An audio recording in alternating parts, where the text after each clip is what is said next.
when I was 30, I couldn't wait to be 50. And when I was 50, I thought, oh my God, these are the best years ever. You can't pay me to go back to 20. And now I'm looking forward to my 60s. So it's Yes. looking forward to, as opposed to thinking, oh my God, I'm getting older and I'm ashamed. Yeah. And it's not a bad thing. These are good things. You are taking advantage of years of experience and knowledge that have been acquired. These are things I'm very proud of, and I'm very proud to share. So that is a Yes. different perception to growing older Absolutely. than just, Yeah. oh my God, I'm so old. Hi there, I'm Shannaz.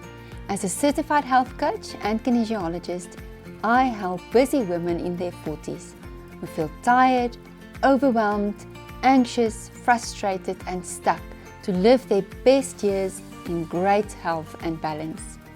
Together, we'll explore a life that reflects intentional living and lays the foundation for you to live your life's purpose and flourish in your 40s. Welcome to Becoming You at 40. Today's conversation invites you to pause, to breathe, and to gently question everything you've been taught about aging, beauty, and your worth. Because somewhere along the way, many of us were sold the idea that aging is something to fight, something to hide, and something to fix.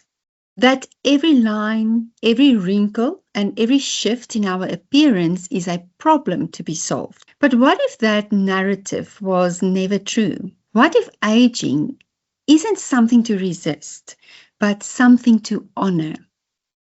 What if the real work isn't in trying to reverse time, but in deepening our relationship with ourselves as we move through it? Today, I'm joined by someone who brings both deep industry insight and a beautifully refreshing perspective on what it means to age with grace, self-respect, and authenticity. With years of experience in the beauty and skincare world, Shannaz has seen behind the curtain and chosen a different path, one rooted not in fear, but in self-acceptance.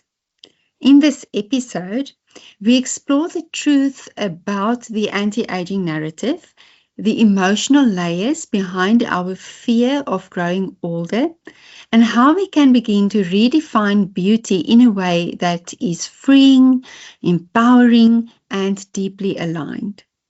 This is a conversation about more than skincare. It's about identity, and it's about worth, and it's about coming home to yourself at every stage of life. Shannaz, thank you so much for being here today, and welcome to the show. Thank you so much for having me. I appreciate it. And you are joining us all the way from the US, from Los Angeles. So, yes, I'm very honored to have you here today, and I really look forward to this conversation. Thank you. I do too. Now, just before we dive in, I'd love to invite the listeners to follow this podcast. If you are ready to embrace this decade with greater confidence and positivity and self-acceptance, you will find inspiration and practical guidelines in every episode. So please hit that follow button now so you never miss a conversation designed to help you thrive in this season of life. Shannaz, you have a long history in the beauty industry. Can you please tell us about your journey? Well, it's a long journey, which is something that I'm very proud of. I started very young in Switzerland because I'm originally from Switzerland. My father had a skincare line called Valmont, which he had started from scratch as an entrepreneur. And I spent a lot of my years when I was 17, 18, while I was in college, spent a lot of time in the lab. So I learned how to, I talked with the chemists, I learned how to formulate a product and then why certain ingredients go into certain ingredients and at what level. It's a lot like baking a cake. Yes. Then I learned a lot about putting the cream in the jars and etc. And I was lucky enough to really just fall in love with the feel and texture of the creams and the smells. And I just thought this is a wonderful opportunity to be in a business where it's just pretty. And when you're 17, what's prettier than cosmetics? Yeah, So absolutely. I stayed in the business. My father sold his company. I stayed and I started a new line called Swiss Balance, which was a very clean, at the time, very clean line that we sold in Europe. Then I sold it in Asia. And then I came to the United States and started selling it here. And then I sold the company in 2000 and decided to stay in the United States. And ever since, I've moved more into I've transitioned more into the manufacturing side because I want to help other brands understand how to deal with the manufacturing. Beauty brands do not make their own products. Most beauty brands use a third party or manufacturer to create the formula, prepare the formula, package the formula, and then the brand is responsible for how it promotes it and markets it. So my role has been very, I would say I'm the liaison between how to run a brand and how to deal with the manufacturer, how to deal with what's coming next, how to deal with how do we package it, where do we sell it, how do we promote it, who's the consumer, and at the same time, how to help the manufacturers. The manufacturers in Europe or in America or in Asia are all very different. They all have different processes. But at the end, they're all putting out product into the world. And we really want to make sure that we're putting out product that are good, that are healthy, and at the same time that don't, in my opinion, overclutter the market, which is unfortunately where we're getting to. So I've tried to make it a point in my last 20 years to really try and instill in people, put out beautiful product, put out products that we can be proud of, as opposed to just putting out more product to make more money. Yeah, that's a beautiful goal to have, something that I respect. Shannaz, and it sounds so interesting. I love cooking and I love baking, so I can just imagine you in the lab. It must have been very interesting, and it gave you the foundation that you use now to build your business on and also to advocate for what you believe in. Can you take us back to your own relationship with aging? I wouldn't say your age on air. Maybe you would like to say your age on air. I don't know.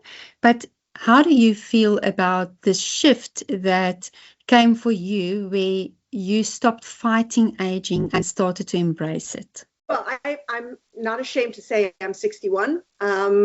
I don't have a problem with age. I never have. Sorry, you are beautiful for 61. Thank I just you. want to add that. I appreciate that. And yeah, and it's you're good stunning. But I think I don't think, I think being a European, we innately grew up with a different view on aging. There was always a level of respect for our elders. My parents, or specifically my mother, had come out of the war. So there was always a level of, it didn't matter how you looked, it mattered how you held yourself. My grandmother was a beautiful woman, but again, this was a time when they didn't wear a lot of makeup and they had their hair very short and white, and you just got older the way you got older. But that less powerful. I had a grandmother who her entire career was spent in the travel industry. She traveled all over the world. She helped build the airport in Algeria in the 1940s. Wow.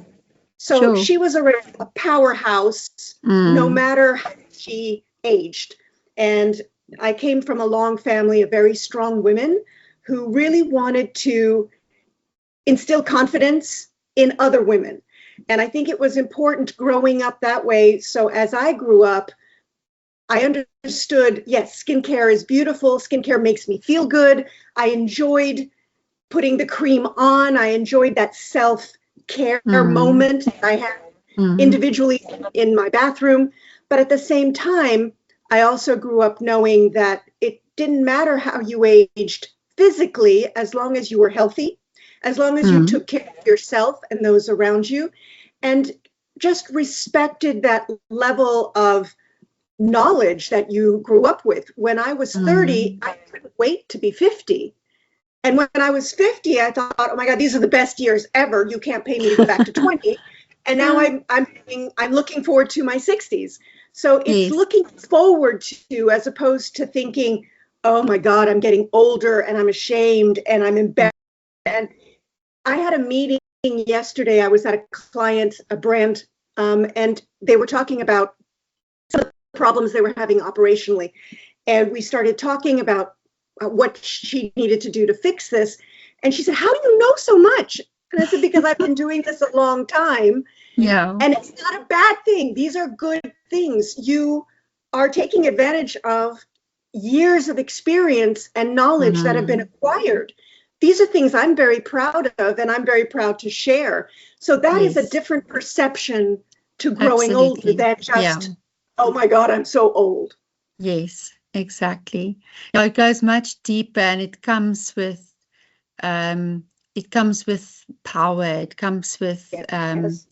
you know, it sounds as if when you walk into the room, you actually fill the room with your presence, and that presence comes from all the experience that you've gained over the years. So it sounds very powerful. Now, I think a lot of people will have different definitions uh, regarding what is beauty. So how has your definition of beauty specifically changed over the years? Ah, I mean, everyone has, as you said, a different view on beauty. It depends on where you're from. It depends on, in Asia, they have a very different standard, in Europe and Mm, in America. And I don't think it is cultural, but at the same time, I think deep down, we all have the same concept of beauty. And it's really about shining from within. It's about mm, being honest and loyal and yeah. trusting and being understanding who you are and helping the other ones around you.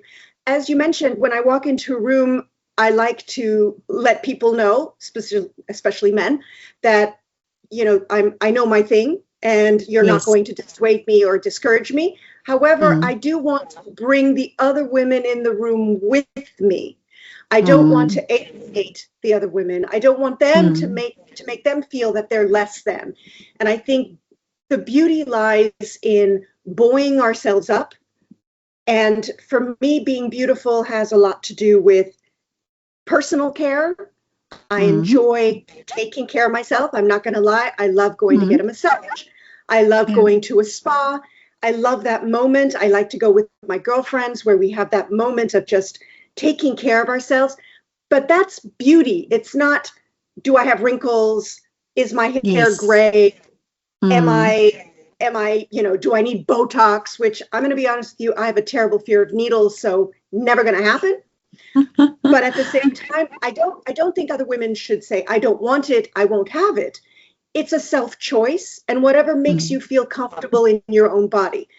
But I think, especially, I live in LA, so we've fallen into the dysmorphia trap where you do one thing, then you do another thing, and then it cascades into a constant, I don't like myself, I have to be better.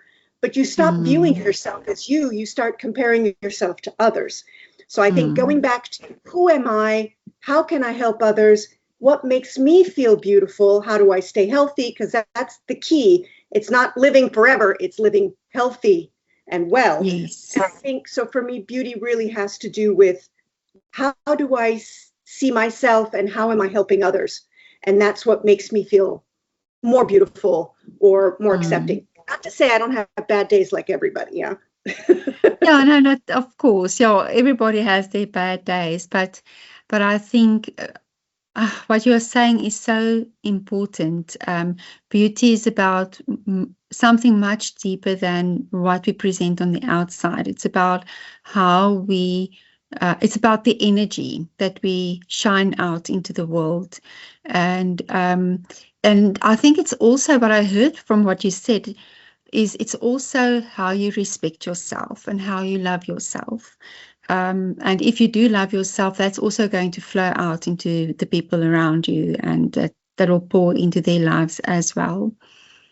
But yeah, you mentioned now about the beauty industry and the whole demand on, or the whole messaging that's out there regarding we have to fix aging and we have to reverse aging. The whole beauty industry is built around that type of messaging. What is your perspective on that? Yes, it's a billion-dollar business. Mm, I do admit that it's all based on staying young, being young. mm, And that's a trope that has happened for years where the beauty industry has been led, and I hate to be the one to say it, but it has been led by men. Men mm, are the CEOs of the big, if you look at the big companies, the L'Oreals, the Estee Lauders, the LVMHs, they're owned by men, they're run by men. I think they thought the younger the woman, the better looking. And I think, mm, unfortunately, we fall into that trap. I'm sure Hollywood had a lot to do with it at the time. Now, social mm, media carries on the trope of if you look younger, you'll be more attractive to men, which is completely false. I've spoken to a lot of men, and yes, there's always the one who likes a younger woman, but at the end of the mm, day, you also want to be with someone who's confident, who's positive, who's beautiful on the inside. And I think it's mm, a fleeting vision of who we are, but it stays in our psyche. It stays, especially mm, now.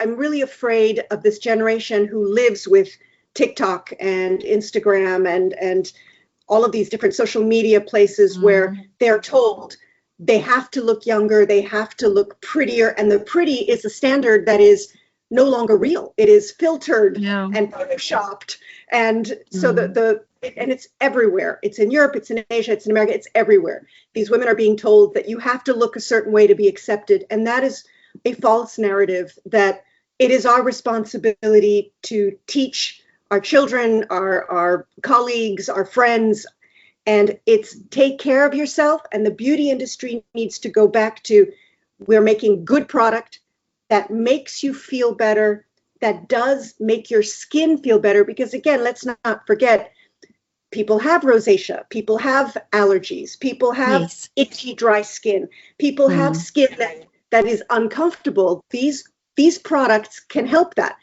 Nothing helps also when you walk into a room and you're wearing a beautiful lipstick to feel empowered because you're wearing a beautiful lipstick. That's mm, mm. self-expression.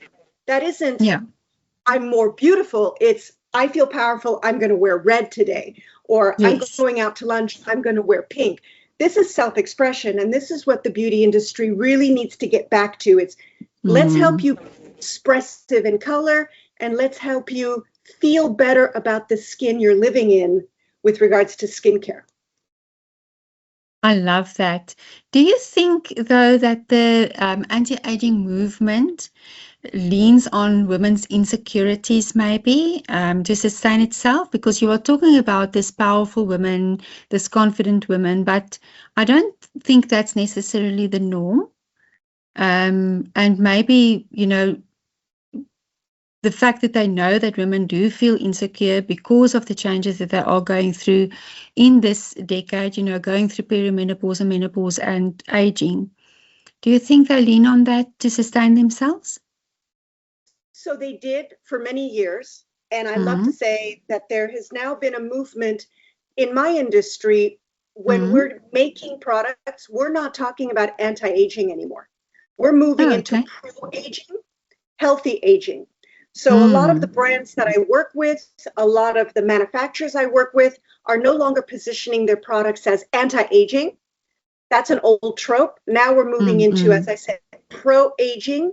And there's a mm. lot of brands that are now focusing specifically on women that are in perimenopause, women that are in menopause.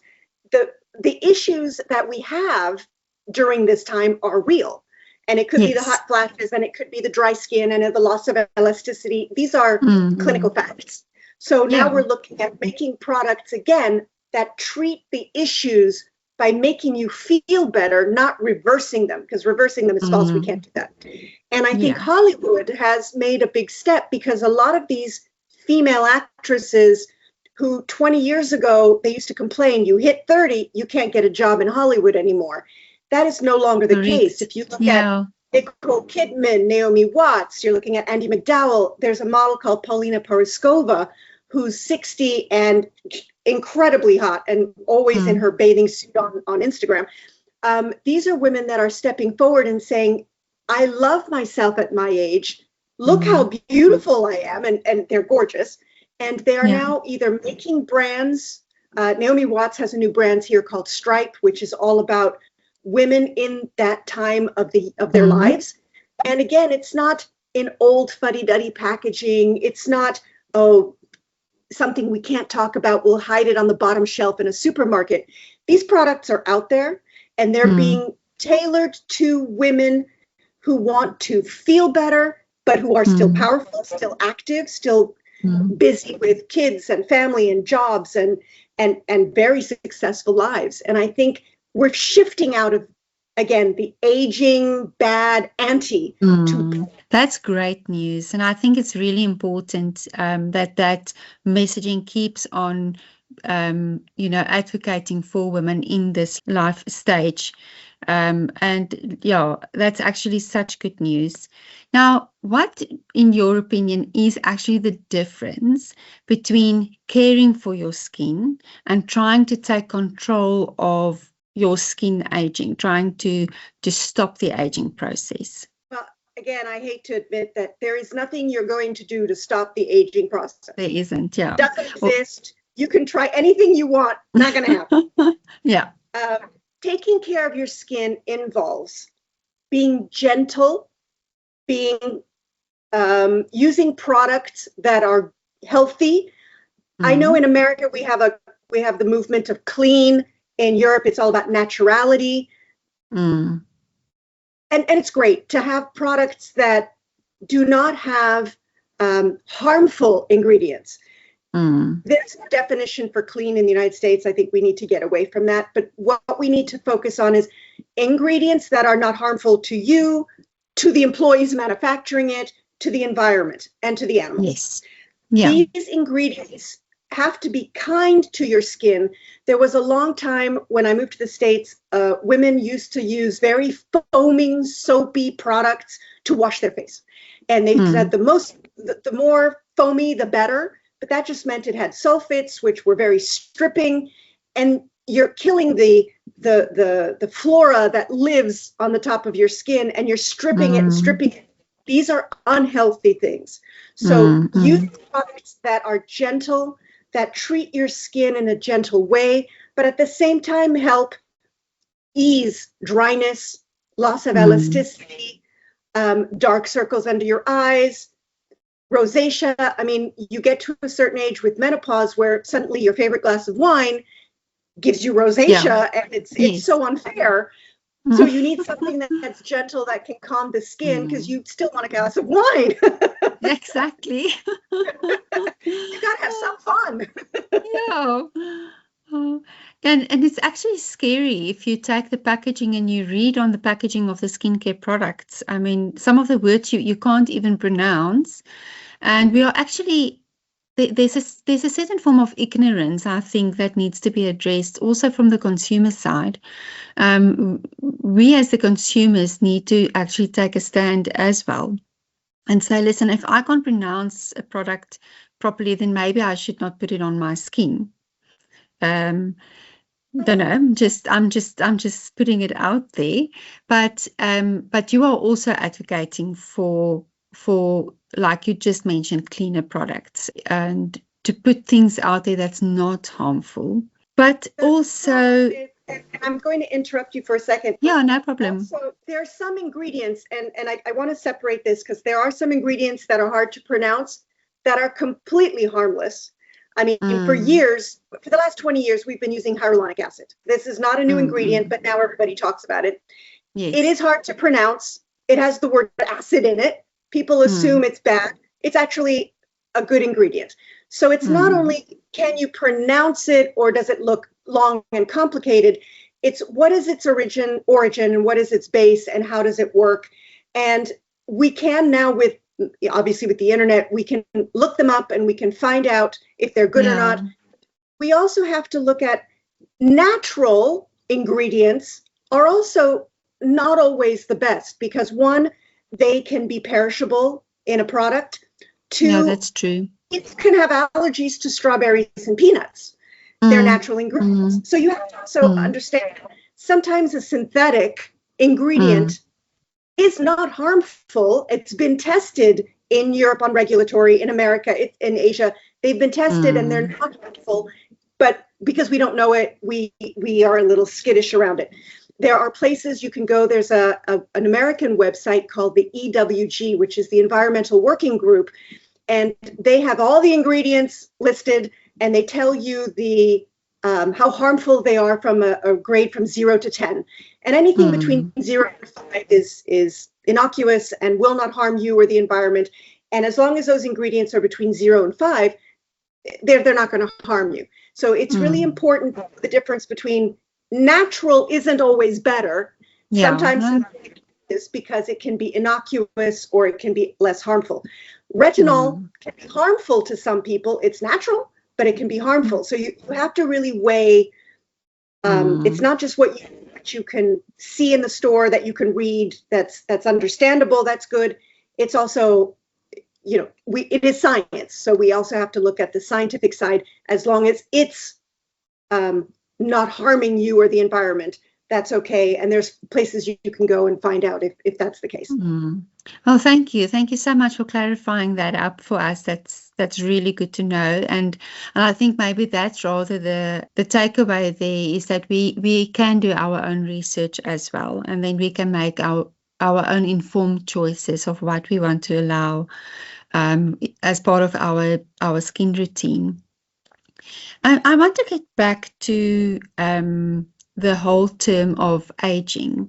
Why do you think a lot of women tie their worth to aging? I do feel like, yes, there's a lot of women that take on this, or they embrace this phase, and they step into their power and they do well. But there is also women that, as they age, they feel like they become more and more irrelevant. Why do you think that is? I mean, I hate to admit that, again, and I hate to say that, I don't want to generalize, but it is true that as we get older, we're a little more tired. I don't know about you, but I just drove 2 hours yesterday and it just wiped me out. Yeah. Obviously, yeah. But I think we have a lot on our plates. And so when you have so much between family, career, and other activities, that it puts a lot of pressure on us. So it's not that we feel irrelevant. Sometimes we just feel exhausted. And that's where you take a step back and you start focusing on something like, what makes me feel better? A massage, talking to a girlfriend, a glass of wine, 8 hours of sleep. So I think the exhaustion has a lot to do with it. The other thing is, I think for years we have been told that old women are old and not sexy, but old men can still be sexy. And I think that's a falsehood. No, I think older women can be sexy. I mean, I look at Helen Mirren. I wish I looked like her, well, her entire life. So I think it has a lot to do with the way you feel about yourself and project yourself and that confidence.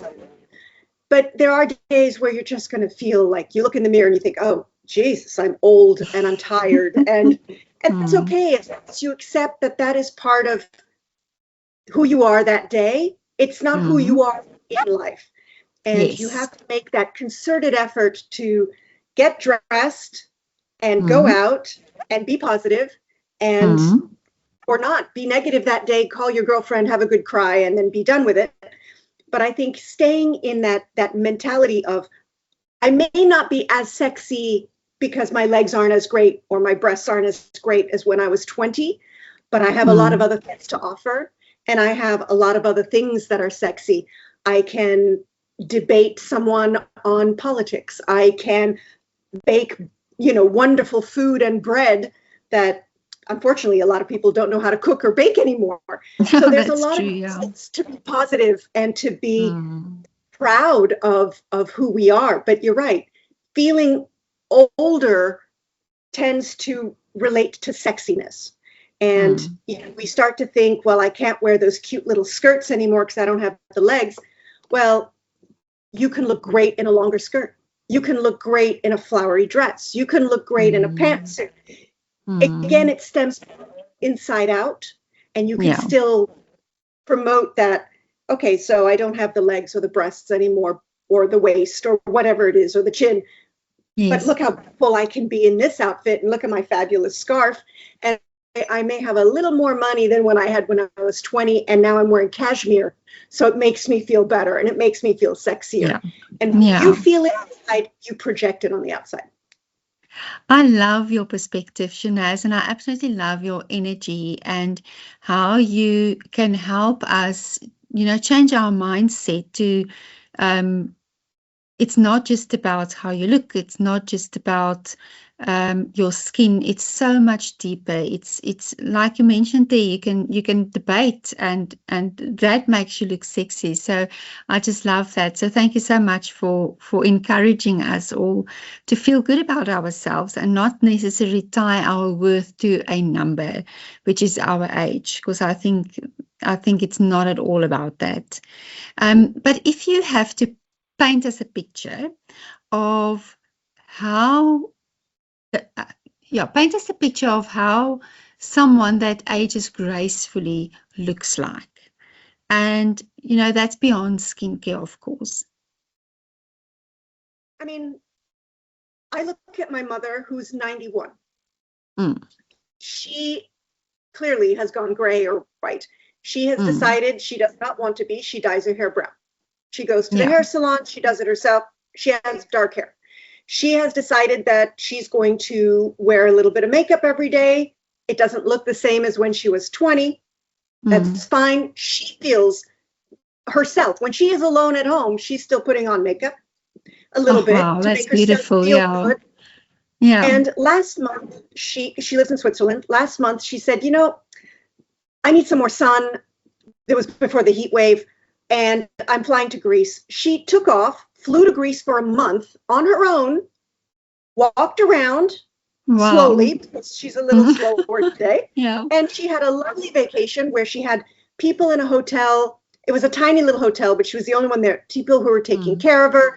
They asked her what she wanted to eat. She would go swimming. She would lay in the sun. She would go for a walk. She would take a nap. She would have an ouzo. And she had a lovely vacation alone and on her own terms at 91. So that's what I consider doing it the way you're looking forward. Yes, you have a limitation. I mean, she's, again, 91. She walks a little slower. She had both hips replaced. But that did not stop her from getting on a plane, going to Greece, taking a shuttle from Athens to Kalamata, and doing it all on her own. And I think looking forward and looking at, where's my next trip? What's my next activity? What am I doing next? Keep looking forward and moving forward, I think, is the key. And if you do it on your own terms, and if that means using skincare, if it means using makeup, if it means getting on a plane, if it means, buying yourself a beautiful jewelry or scarf or I don't want to go anywhere because I don't like to travel, then I'm going to just stay home and I'm going to have beautiful flowers in a garden, and I'm going to have I'm going to make a lot of wonderful food. I have a girlfriend in Ireland who is currently she's redoing her backyard, and she is doing it herself. And she's in her 60s. She said, I'm going to redo it. So she's out there digging, she's planting. She is so fulfilled, and she's sending us pictures all the time of the little stream and the little this. That is where you just keep moving forward and looking at forward-thinking things, because her plan is we're all going to go there at some point and have a cocktail and sit in her garden. She's looking forward. So I think that's your key, is to not dwell on how I look today, but what I'm going to do tomorrow and what I'm going to act to do tomorrow. I'm going to work in a dog shelter. I'm going to, help kids read. I'm going to garden. You can keep looking forward. And that will keep you mentally young and active, and your body hopefully will follow, unless, of course, we're all prone to disease and death. But that's that's putting a spin on things. But you look at the alternative. You would rather go to the end and be as fulfilled as possible, and not dwell for the next I mean, I have more years behind me than forward. I want to take full advantage of those years forward. So move forward. Mm. Absolutely. Oh, that's amazing. Your mother is such an inspiration. We went traveling just about a month ago, and I mean, I'm much younger than she is, and I had my husband with me, and it was still quite tiresome, and but it took a lot of planning. So I really hats off to your mom, and yeah, what a beautiful example of just embracing this new season, and I love how you say just look forward and just take on the next thing. There's no reason for us to stop living just because of the fact that we get older. Do you think you mentioned earlier about you live in LA, and you are there in between the stars and at Hollywood and everything. So there's a big demand for cosmetic procedures, and especially over the last couple of years or decades. Do you think there's an emotional layer that sort of drives this cosmetic procedure choice that people take for themselves? Yeah, and it's not just here in LA. Now it's all over. I noticed it in England. I noticed it in Spain. Women are doing more. I think it's cheaper than it used to be. It's less invasive. They're getting better and better at little mini things that you can do that aren't as, in the 30s when they did a facelift, it was a big deal. I think women are embracing it. By the way, so are men. A lot of men are doing it. Yeah, that's true. And again, as long as it's what makes you feel better about you, but there's a line that you need to, at some point, you need to feel like you. You have to not try to look like somebody else.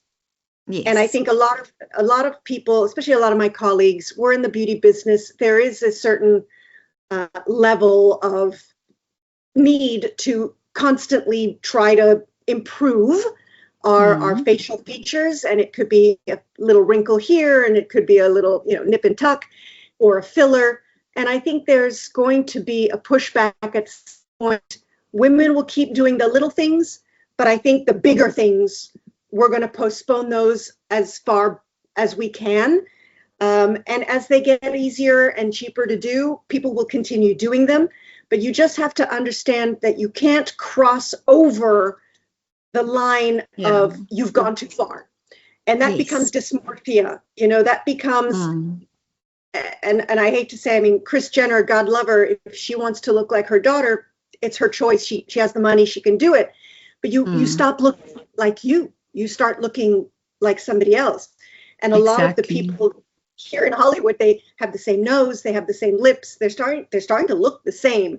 And at some point, the pendulum always swings in one direction. And at some point, we'll stop doing that and start moving into, well, I want to look like me when I was a little younger, so it's going to be just a little pull or a little tweak. And, if that's what you want to do, and that's what makes you happy, do it. But that shouldn't be the norm, and you shouldn't be pressured into it.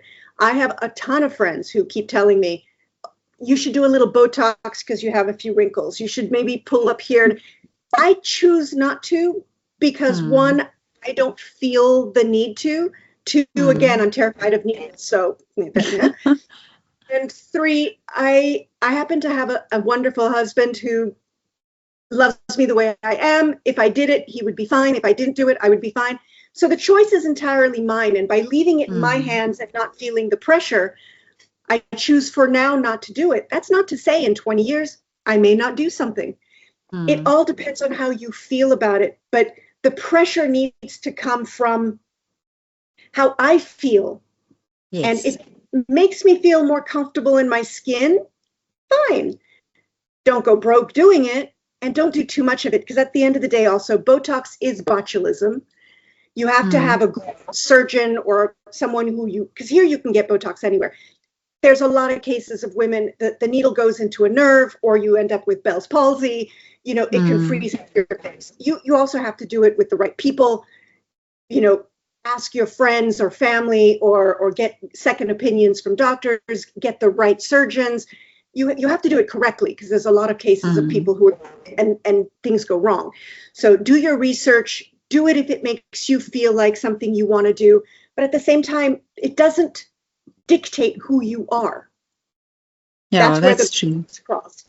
Yeah. Yes. Yeah, and I think that's the message. I think it's important for us to not lose ourselves as we age. We are actually in a journey of growing more and more into ourselves as we age, as we gather experience, and as we build and grow, and you're getting stuck into trying to fight this aging process. It can very easily become a situation where you lose your authenticity. Like you mentioned, everybody at the end of the day looks the same, and they don't look like themselves anymore. And I think one must just be cognizant of that.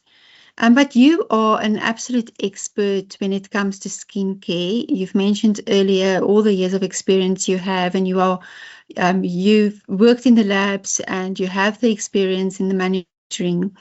So what does a nourishing and respectful skincare routine look like for someone with aging skin?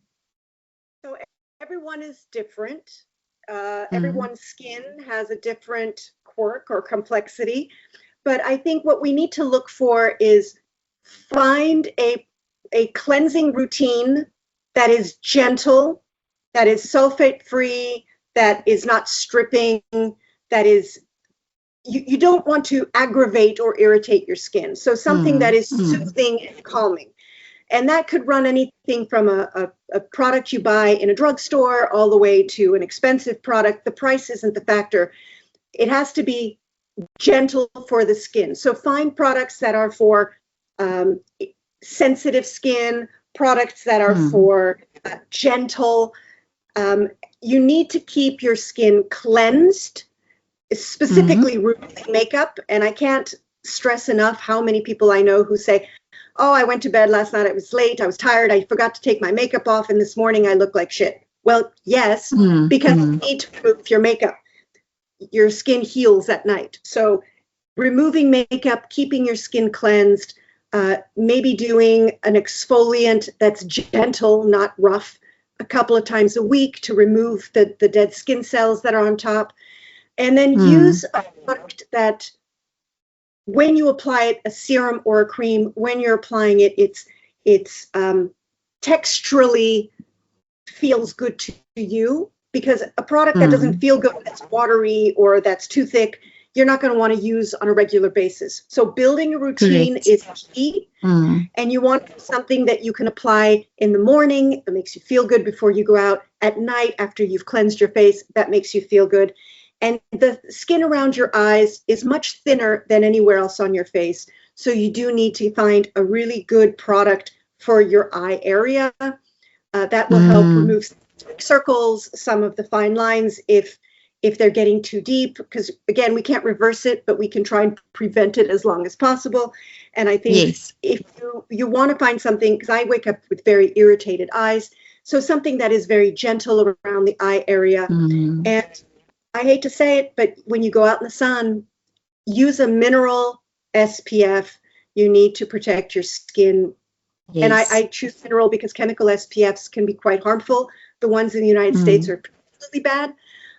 In Europe, they're better. But I think if you use a mineral SPF, which is a zinc oxide or titanium dioxide base, you'll be fine. The molecule's too large to penetrate to your body, but at the same time, you're protecting yourself from the sun. And the environment is getting dirtier. The air is more polluted. So we need to make sure that we cleanse and that we treat and that we protect our skin. I think those are the three keys. Now, having a skincare routine is important, but I think there's also other habits that women can keep just to help them appreciate themselves a bit more. Do you have any guidance for us on that? What can women do to feel connected to themselves and to just appreciate who they are, where they are? You know, I don't want to be too granola California, but meditation, yoga, Pilates, breathing, these are all things that you can do anywhere. These are all things that you can do on your own. It doesn't cost you money. Well, Pilates, you need a reformer, but you can do it. You can do Pilates exercises on your mat at home. These are all things that by doing them, you keep your flexibility. You keep your, you stay in tune with every part of your body. So when you're doing a yoga pose or when you're doing a breathing exercise, you're focusing on your toes and your ankles and your knees. And by doing this, you're looking internally at every part of you. And I think it's important to inwardly take that moment. And it could be 5 minutes a day, 15 minutes, it doesn't have to take hours. Look internally, look at what's a little sore, look at what's pulling, look at, is there something somewhere that doesn't feel like it used to? Women are way more in tune with their bodies than people assume.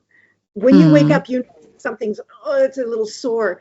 And if you need to go get a massage, or if you need to go see a physical therapist, or if you need to check it out, and that's why we do self mammograms or self testing for lumps. So that's why when you, for your shower, you use a dry brush to slough off dead skin cells, because it's self-massaging and it's helping your lymphatic system. So touching self, being in tune with your skin and with your limbs and your body is very important. Yeah, and I love you use the word gentle very often. So being gentle with yourself. And I love how you say, just take a few moments every day, whether it's with a meditation or a yoga session. That's actually very powerful, a powerful way to connect with you and to know what's going on with your body and what you actually need to do to take care of it. Because I think that's where a lot of neglect comes in, is when we run around from point A to point B, going through our to-do lists, and we never take a moment to just stop and, identify what we actually need.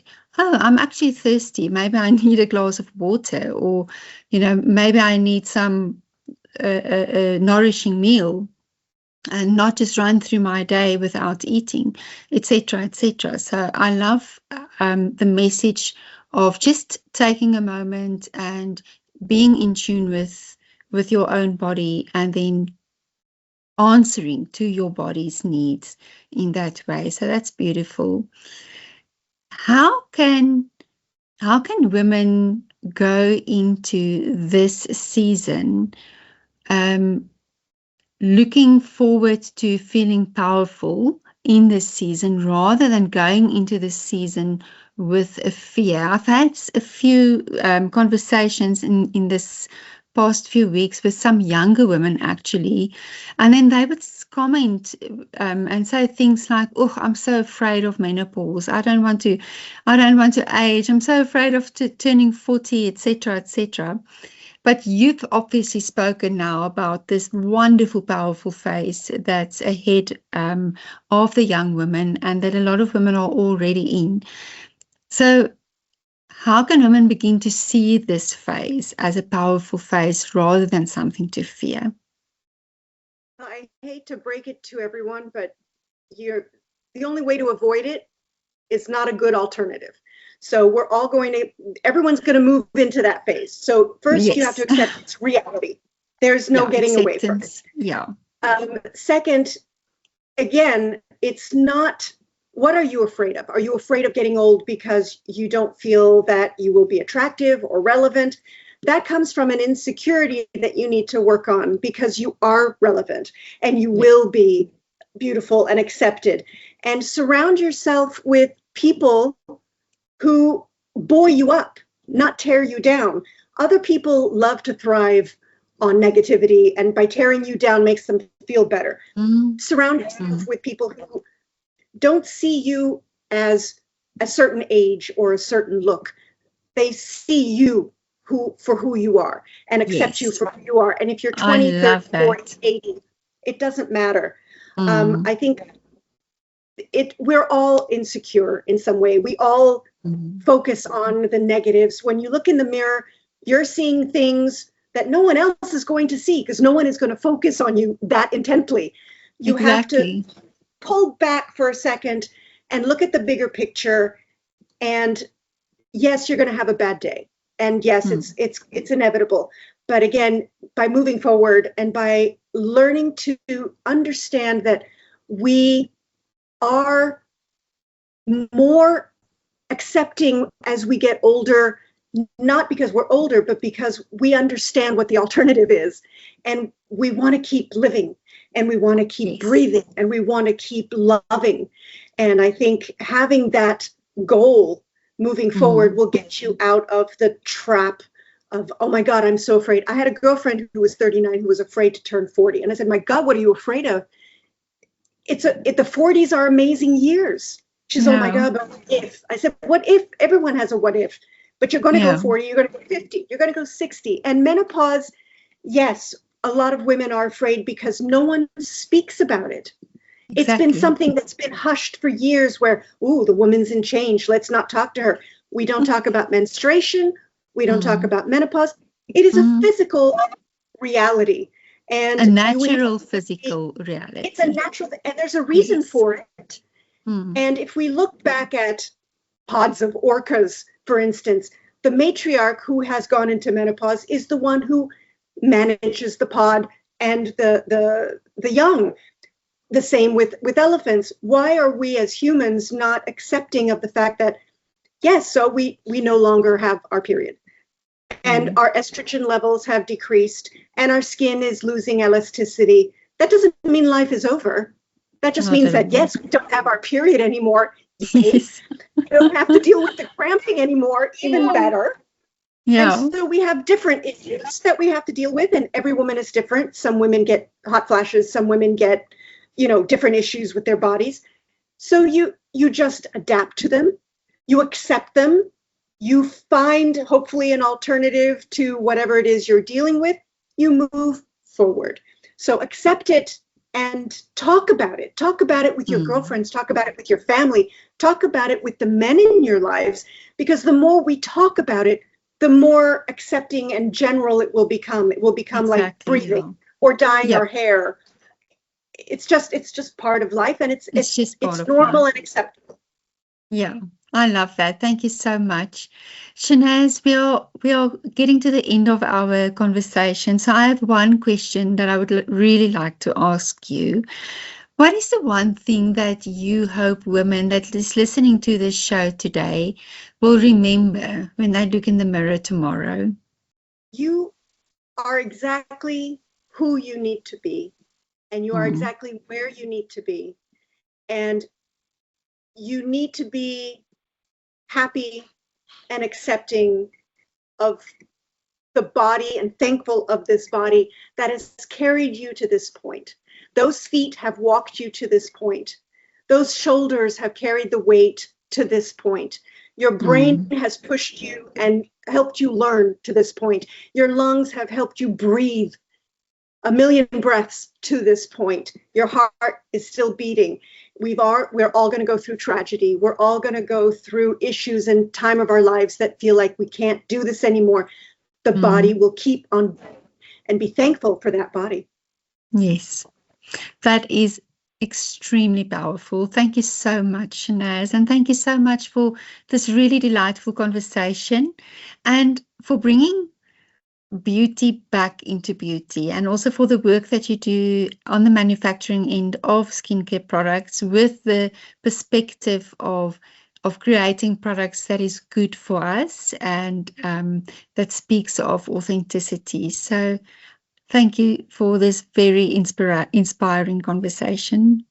Well, thank you for having me, and thank you, Shanine, for sharing these ideas and opportunities for us to share with other people, Because I think, as I said, the more people who hear it, the more people who embrace it, the better off we'll all be. So thank you for giving us the platform, for sharing this, and for getting this out there to more women. Oh, it's such a pleasure.